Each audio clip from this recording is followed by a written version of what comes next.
Michael Sattler, how are you doing today? I am doing great, David. How are you? Good, thank you. Are you in the Boston area right now? I am just outside of downtown Boston in a little town called Belmont, which is right Okay. outside of Harvard Square. I'm about 10 minutes away. You kind of look like you could be a radio personality, and you got the mic coming down. Are you Thank you were involved in high school musicals and singing and stuff? Do you still do kind of dramatic type of things? You've got got some authoritativeness in your voice, you know? It's really funny, David. I was a theater guy, right? Musicals and acting and all that kind of stuff, and did that in college. And then I put it on hold for a long time, and I haven't been on stage until about 6 years ago when my wife encouraged me to audition for a theater show. And I was once again on the floorboards. So, Michael, it's great to see you after all these years. Obviously, we're just seeing each other remotely, but you and I actually have a lot in common. We both graduated from Punahou School in Honolulu, Hawaii in 1988. In addition to that, you and I were both raised in the same church. We went to the same church in the Kahala neighborhood of Honolulu. And on top of all that, we were both pale, ginger-headed young men who were Yep. constantly being assaulted by the sun because we were raised in a tropical archipelago in the middle of the Pacific Ocean. Exactly. And we suffered and benefited from all of the things that happened for people like us in that category. And our families are connected too for many, many years. And in fact, multiple generations but that I think that comes with being part of the island community as well, is that everybody knows everybody and we all go back in 16 different directions. Well, just because we have this sort of shared upbringing, it doesn't mean I'm not going to ask you the hardball questions. So I hope you're preparing yourself. I am ready to go. Lay it on me. Okay, awesome. Well, let's start with your family. One of the reasons why I'm, interviewing all these people from my high school class is, years later, I just decided that I actually didn't know a thing about where some of these people that I knew pretty well, I didn't know a thing about their family backgrounds. Why were they in Hawaii? Who were their parents? I have a little bit of a better idea with you, but for the sake of our growing community of viewers, I'm gonna start with your family. Right. Let's start with the Sattlers. Actually, no, I know enough to ask about the Clowards first. There you go. Let's start with your mother's side of the family. Who are they? Awesome. Yeah, my mother is Kathleen Cloward originally, and she was born and raised in Hawaii. Her father, Ralph Cloward, Dr. Cloward, as many people in Hawaii know him, has been there since the 20s. As a matter of fact, his father apparently went on a mission for the Mormon Church to Hawaii. He grew up in southern Utah, of all places, and my grandfather did. And when his father came to Hawaii on a mission, loved it so much, he moved his family out here. And my grandfather actually completed high school at McKinley and then went away to college and medical school, came back and became a practicing neurosurgeon from the late 30s all the way to his passing in the 90s. So my mom's side of the family goes back, a good century now in the Hawaii side of things. And my mom, when she went to college, went to the University of Utah, family roots, going there, and met my father, who grew up in Salt Lake City. And the two of them hit it off, came to Hawaii for their honeymoon, and then decided to take up station. So I was born and raised there in 1969. If I remember correctly, your grandfather, the neurosurgeon, played a role during Pearl Harbor. Can you tell that story? He was the only neurosurgeon in the entire Pacific Basin on December 7th, 1941. And so when the Japanese started to bomb Honolulu, he was in his house in Wailau Valley with my mom and her sister having breakfast Sunday morning, right? Time for breakfast. And they heard the planes flying overhead, and he got the phone call that said he was needed at Tripler Hospital, jumped in his car by himself with the bombs falling around him, drove himself all the way to Tripler Hospital, and started seeing soldiers from the bombings coming right into his operating room. He ended up operating, I think the story is that he operated for 3 or 4 days straight without sleep. necks, backs, brains, and saved a lot of lives. The interesting story about this is that his nurse, who was his absolute right hand and stayed with him to his death and beyond as his compatriot, was a Japanese American and got the same call he did to, get to the hospital. So here's my, white-skinned, ginger-headed, almost bald grandfather driving through the streets of Honolulu while the bombs are falling. And here's his Japanese American nurse driving through the streets of Honolulu as well. She was stopped 4 or 5 times before she got to Tripler. And thank goodness she made it, because he would not have been able to do all those operations without her.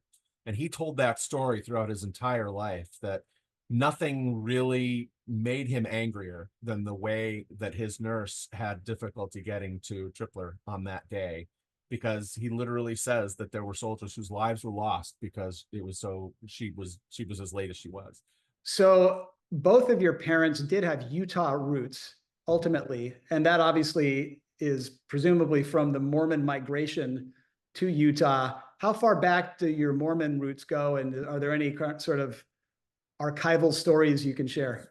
Genealogy, which is very big in the Mormon church, as you know, was very big in our family. So we did all that research and all that back work on it. And it turns out my mother's side of the family has been in southern Utah since the 1840s. So I've got 5 generations of Mormons in my background from that side. And my father, his family, to the best of our understanding, was also LDS and ended up in the Salt Lake area in the early 20s, I think, having come over from Germany and Scandinavia as a result. So lots of Mormon roots that go back in the Salt Lake area, and on my mom's side all the way back to the 19th century. Well, that was a lucky break that your grandfather got sent to Hawaii on a mission, because that's a pretty good place to end up. Pretty good place to relocate. Yeah. So your mother's family was already there. Your father decided, probably without much persuasion, to come over and replant himself in Hawaii with the Cloward family. Because he was a professional in 1970s and 1980s Honolulu, did he dress in the classic professional man outfit of slacks with a Ren Spooner Hawaiian shirt on top of it? That was absolutely de rigueur. It was required professional wear in downtown Honolulu. He was an attorney, so when he was in the courtroom, he had to put on a shirt, a coat and tie, because the culture of mainland haoles, applied. And I remember very fondly, he had an office, downtown, and he would keep what he called his monkey suit, on a hanger behind the door. And anytime he had to go to court, he would pop on his jacket and tie, and the minute he was done with court, he would rip those things off and get back into the Ren Spooner. I remember very fondly, because Wailiki at the time was under construction, and we were at they were building houses up this great big steep side of these mountains in southeast Oahu. And my upbringing was about running around in empty vacant lots and construction sites, and then getting on my bike and my mongoose bike and driving, riding down the hill at speed, and ending up down in, Kahala Mall and around Kahala School for baseball practices and those sorts of things. So that was our community growing up. It was I cannot imagine a better place and time to grow up, especially, interestingly, as a haole in Hawaii. I very, very seriously, believe that time in my life made me who I am. And then when I moved to the mainland much later, I retained a lot of the things that I learned about how to live and how to be among people. And to this day, I still think of myself as being from there. That's home. Even though I've lived now in Boston for 30 plus years, that part of the world and the way I was brought up in the 70s is fundamentally who I am, really.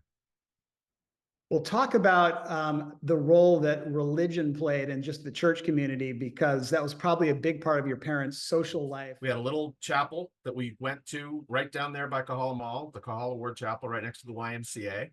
And it was very much the social center of my family and mine, with the exception of Punahou. I think second only to that in terms of community relationships. what's great about going to both Punahou and that church was that it was the same people every year. You sort of grew up with a cohort of folks, you among them, David. We shared many years in those halls.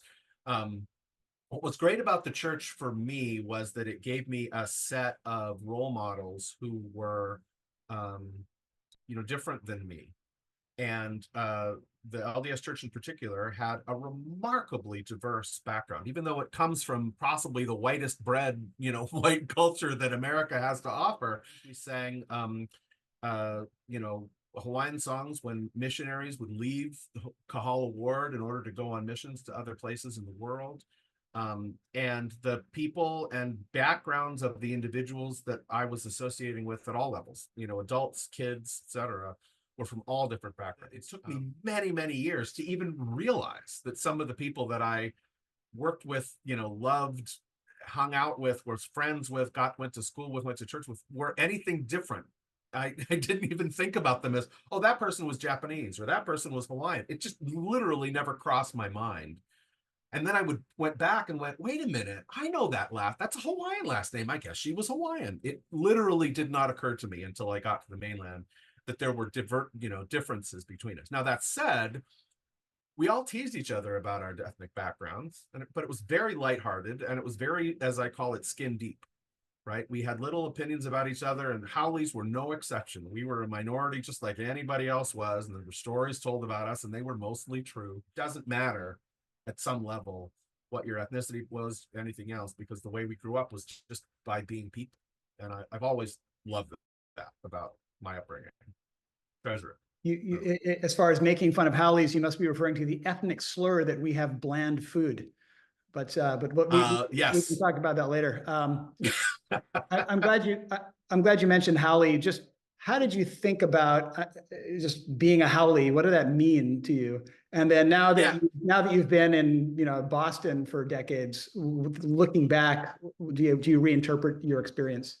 Howley meant foreigner, meant anybody who was from someplace other than Hawaii for when it was originally coined. But very quickly, it came to mean someone with white skin. And Howley in general, is used to describe people who represent, I think, given the American position in the islands, people from the mainland Hawaii. We call everybody from mainland United States the mainland, even though there were, mainland could have meant anything. That was what was meant. And Howleys were from the mainland. And I think what it meant to me growing up was there were negative connotations about how we were a little bit too formal, a little bit stuck up, a little stuffy, a little bit too rigid and kind of, posers. And that wasn't wrong. It was not off base. But what was very interesting was that, again, that's about as far as it went. Because you were the member of a religion that is, let's call it a minority religion. It's not a mainstream Christian religion. There's quite a lot of people who think it's weird. Did you ever feel a little bit other because you knew that you were expected to believe sort of the superstructure of beliefs that was quite different from other people? I think the answer is yes. And that, there's a little bit of nuance there, which is that as Hawaii went, it did not other LDS or Mormons as much. It was a fairly common thing in Hawaii for people to be part of that culture. I didn't feel any, if I'm being honest, negative connotations, from other Howleys, let alone other, people who of other backgrounds when I was growing up. It was just a thing. I did, however, feel a little bit, I felt more otherness about being Howley than I did about being LDS, right? There were certain places that, you couldn't go if you looked like us, or were not necessarily as welcome, etc. But I never felt that about being LDS. I never wore personally, I never wore my religion on my sleeve, but I never really made it part of who I was. It was just part of my background. I think as I became a teenager, I also, moved away from that even more so as a young kid, you do it because you have no choice. But once I got to be about 14, I said, maybe this isn't for me. Even though I still have always had a lot of respect for the church itself and a lot of the gospel, and as an adult and as a father, have had a couple of, revisits to the church for a variety of reasons. And it is part of me. It's part of how I was brought up and how I was raised and how I think about the world. And I still have a lot of respect for it. I do have a memory of being in church, the church that we referenced in near the Kahala neighborhood. And I think we were in some sort of class. And I remember you voicing skepticism. You might have been about 14, 15. I was a little bit, in retrospect, I was impressed. But at the time, I was a little bit like, oh my God, Michael Sattler is like saying things you're not supposed to say. So was that, do you remember being sort of openly skeptical, and were there any repercussions for that? It's funny. I date my skepticism about the church to about that age, 14, 15. So what you're probably remembering is a little bit of an evolution there.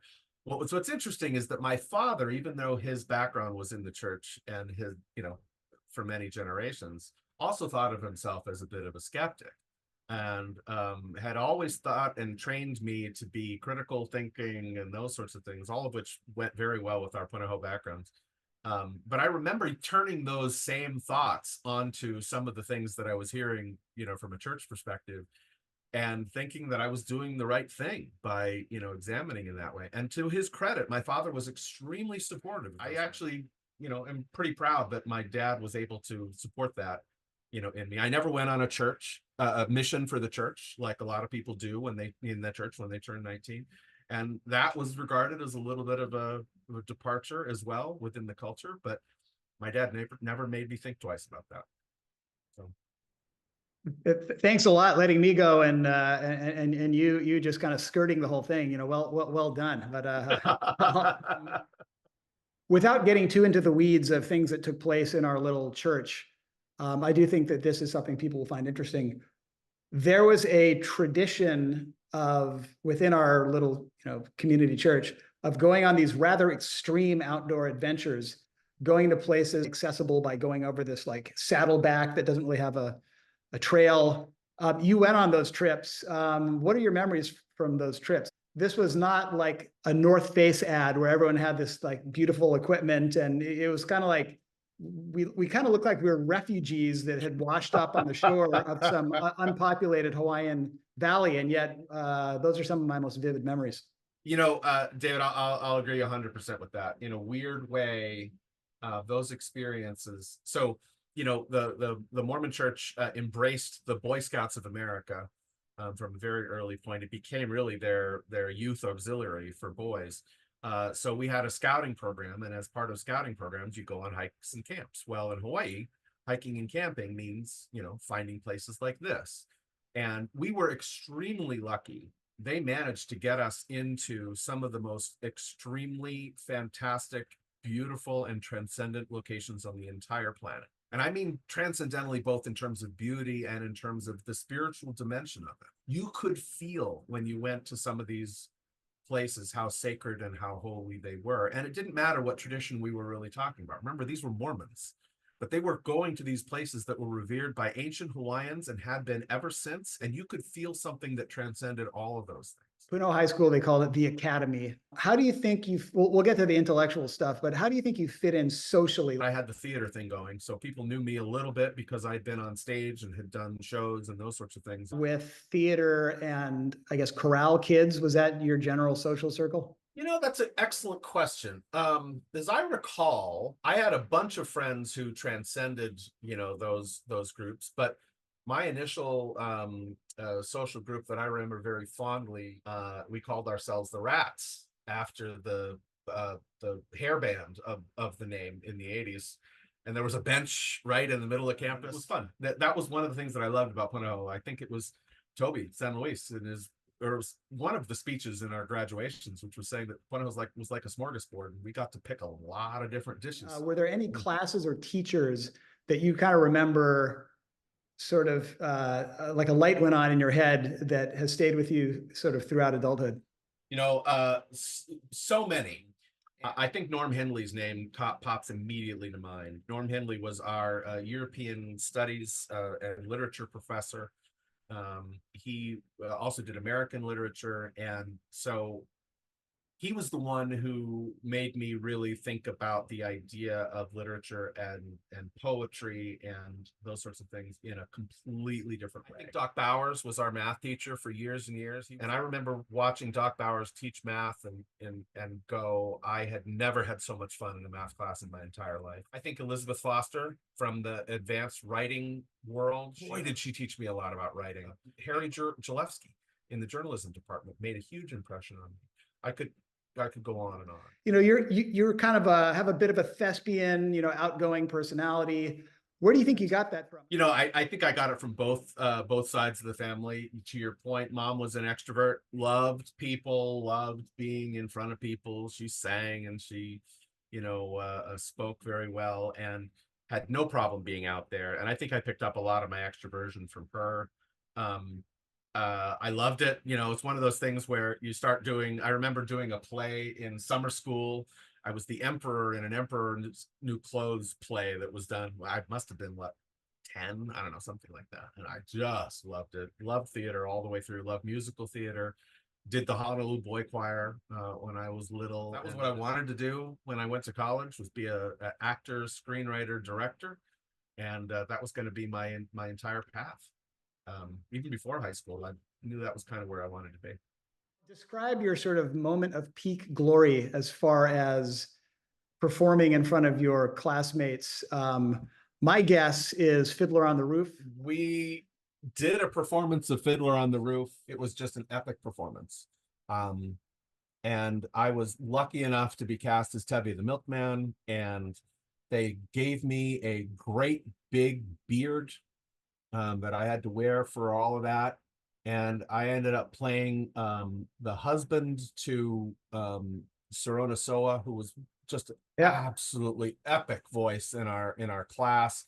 And the father to you know, Gabe Hammond and, you know, Jenny Cleve and a bunch of others who I forgot that Gabby Hammond was your daughter. Yeah, she was my daughter. I remember Gary Heidel, who was our choir director, saying, you know, like, one of the reasons why, you know, you got this part is because you look like a father, like a 50-year-old, you know, father of 3 teenage, you know, daughters. And you were a 17-year-old at the time. I was 17 at the time. I was like, how can you be saying that to me? But here I am 40 years later, and I kind of look like that same guy.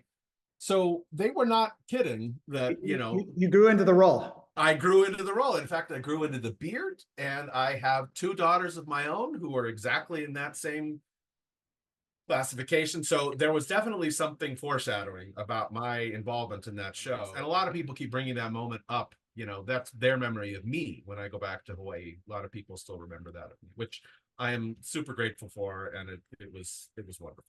Speaking of Gentiles, and the reason I say that word is because in the Mormon church, they call non-Mormons Gentiles.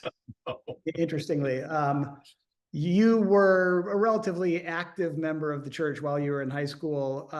Did you go to parties? Did you drink? As someone who's supposed to comply with certain rules, but there are all these things that Satan wanted you to do. Yeah, you know, it's an excellent question, David, and I think a really interesting one. I kind of designed a personality for myself as a especially in high school, as not part of the church. I didn't think of myself in that way. I didn't identify that way, and yet I was not a drinker, and I was not a consumer of other herbs that were, you know, popular on campus at the time. But I think that there was something that was deeply seated in me that made me say, I don't want to lose the control that comes with being, you know, that person. I was the designated driver. I was the, you know, the guy who people knew was not going to be in trouble, you know, when things got out of hand at a Greg Thielen party, you know, on the beach in Lanikai. There was a little bit of being other, you know, that went along with that. But in retrospect, I actually kind of like it about myself. Since you were a sober person at these gatherings, what are some memories? Like what were some of the rituals? You know, put it through an anthropological lens of what you observed during these high school parties in 1980s Hawaii. So I remember making journeys to some of the clubs that would allow 18-year-olds or 17, 16-year-olds, if you weren't asking too many questions, to come in. I remember the club cigarette thing became like a real thing. I remember that there were always, you would go to a house party, and every once in a while there would be a back room or a garage that was sort of off limits unless you were invited, and there was something else going on back there. And what I loved the most was the diversity of the different points of view, that would always come in. There were always people coming in and out of parties that I would go to that you would not necessarily think were the people that you would hang out with during the day. But when we would go out, we were all together, and it was wonderful. And I remember very fondly all those times. I left with a smile on my face, ready to be off to something new and ready to leave home. And as I grew older after that, I started to realize how much I missed the place. And even to this day, I still go back and think to myself, this is probably where I belong at some level. And again, this is where I am now. So you got to make it work. Boston's not so bad. Boston's not so bad. It's probably the second best city on the East Coast. I call it 2/3 of New York, David. 2/3 of the good and 2/3 of the bad. Let's go with that. Well, thanks, Michael Sattler. I've really enjoyed speaking to you. It's so great to chat with you, David, and such great questions. I can't wait to hear the rest of what you're doing in your series, and I really congratulate you for doing this. This is some epic stuff. Good work. Thank you.